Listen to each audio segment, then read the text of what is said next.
pengerjaan konstruksi itu ada 3 tahapan. Tahap perancangan, pelaksanaan, dan pengoperasian. Di sini kita bagi dia menjadi 7. Jadi tahap 1, 2, dan 3 itu masuk tahap perancangan, 4 dan 5 itu tahap pelaksanaan, dan 6 dan 7 itu sama dengan tahap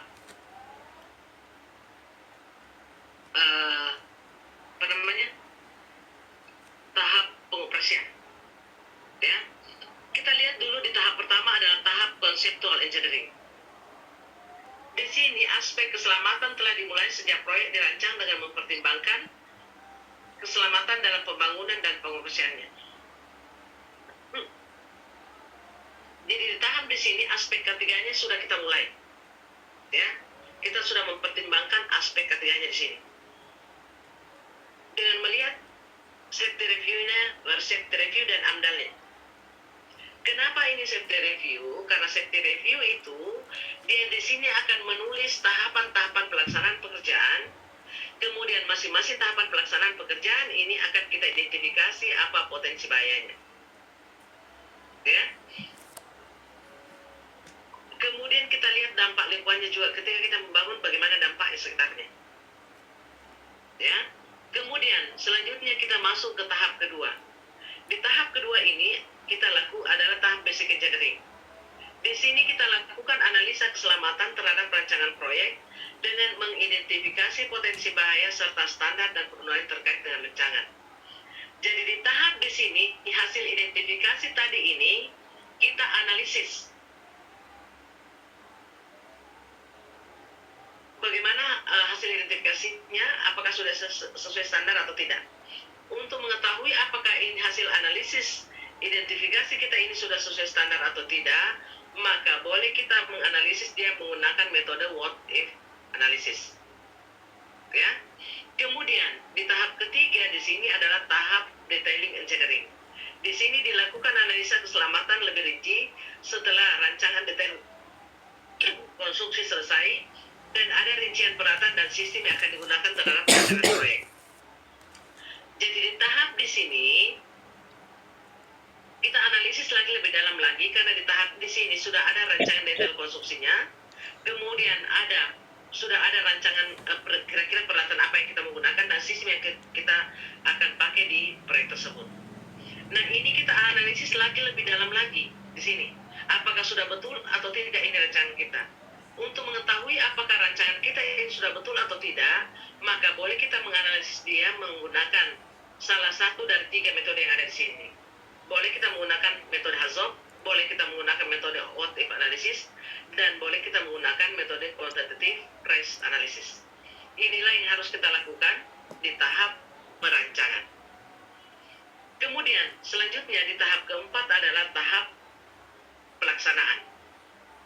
Di sini penerapan K3 dalam kegiatan fisik konstruksi dengan menerapkan manajemen K3 proyek. Kenapa Bu Admin? Baiknya. Izin Bu, kita ada break selama 15 menit. Oh ya, enggak apa-apa, saya selesaikan dulu ini ya. Oh ya, baik Bu. Supaya tidak terpotong materinya. Ya, Oke. Di tahap keempat ini adalah tahap pelaksanaan, equipment, procurement, and construction. Di sini penerapan K3 dalam kegiatan fisik konstruksi dengan menerapkan manajemen K3 proyek. Jadi di tahap di sini seluruh program kita yang kita buat tadi itu di RKK atau safety plan atau program K3, di tahap di sini sudah harus kita terapkan. Untuk mengetahui apakah program yang kita buat itu diterapkan atau tidak, maka boleh kita lihat CSMS-nya. CSMS itu adalah Construction Safety Management System atau K3 konstruksinya. Ataukah kita lakukan audit? Atau kita kembali lihat safety review-nya. Ya. Kemudian di tahap kelima di sini adalah tahap commissioning startup. Sebelum fasilitas dijalankan dan konstruksi dinyatakan selesai, diadakan kajian ulang untuk meyakinkan standar keselamatan yang ada untuk fasilitas tersebut sudah memenuhi standar atau tidak. Jadi di tahap di sini adalah tahap transisi. Artinya pekerjaan ini sudah selesai, tetapi belum kita serahkan ke pemilik. Nah, sebelum saya serahkan ke pemilik di sini, maka seluruh fasilitas yang ada di dalamnya itu kita bisa uji ulang dulu. Misalnya liftnya, tertulis 10 person sekian kilo, 1000 kilo misalnya. betul nggak lift ini mampu mengangkat 10 orang dengan berat 1000 kilo? Itu kita reksa uji ulang dulu. Nah, pada saat kita lakukan reksa uji di sini, maka pemilik proyek harus hadir. Paling tidak ada yang dikuasakan untuk mengikuti jalannya reksa uji. Kenapa? Karena pada saat kita selesai mengikuti reksa uji, apabila alat ini berfungsi dengan baik, maka kita akan buat berita acara bahwa alat ini berfungsi dengan baik dan akan kita serahkan pada saat penyerahan pekerjaan. Ya. Kemudian setelah kita serahkan di sini, masuklah kita ke operation maintenance. Pada saat kita sudah serahkan, maka biasanya pemilik proyek itu akan menunjuk petugas ketiga atau ahli ketiga. Ahli ketiga lah nanti ini akan mentraining orang-orang yang menggunakan bangunan ini. Dia lah nanti akan memimpin rapat-rapat ketiga. Dia akan melakukan pemeriksaan kapan alat ini harus diperiksa uji berkala. Dia juga akan membuat DSA-JSO masing-masing per orang. Dan yang terakhir adalah demolition, pembongkaran. Ya, terakhir adalah demolition, pembongkaran. Untuk membangun itu kita mulai dari bawah ke atas. Tapi kalau kita membongkar itu harus dilakukan pada bagian yang paling atas dulu.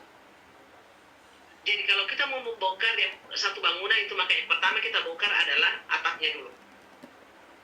Kalau satu ruangan ini kita mau bongkar, maka yang kita bongkar pertama adalah plafonnya dulu, bagian paling atas. Nah, bagian-bagian yang bisa runtuh, misalnya balon lampu itu kita lepas dulu. Kenapa? Karena kalau balon lampu itu jatuh, maka timbul pecah beling, ada sumber bahaya baru. Jadi itu kita lepas dulu. Nah, kemudian bagian-bagian yang bisa runtuh, itu terakhir baru kita bongkar. Misalnya untuk kolom itu terakhir baru dibongkar. Kenapa? Karena kolom itu mengikat mulai lantai 1 sampai lantai paling atas. Kemudian pembongkaran harus dilakukan di lantai sama. Kalau seluruh bangunan mau kita bongkar mulai lantai 1 sampai lantai 5 misalnya, maka ketika kita membongkar lantai 5, semua harus membongkar di lantai 5. Tidak boleh ada membongkar lantai 5, ada membongkar lantai 4, ada lantai 1, tidak boleh. Jadi selesaikan dulu lantai 5, baru kita sama-sama turun ke lantai bawah. Ya, itu mungkin yang saya dapat sampaikan. Mungkin kita istirahat dulu karena saya tadi sudah record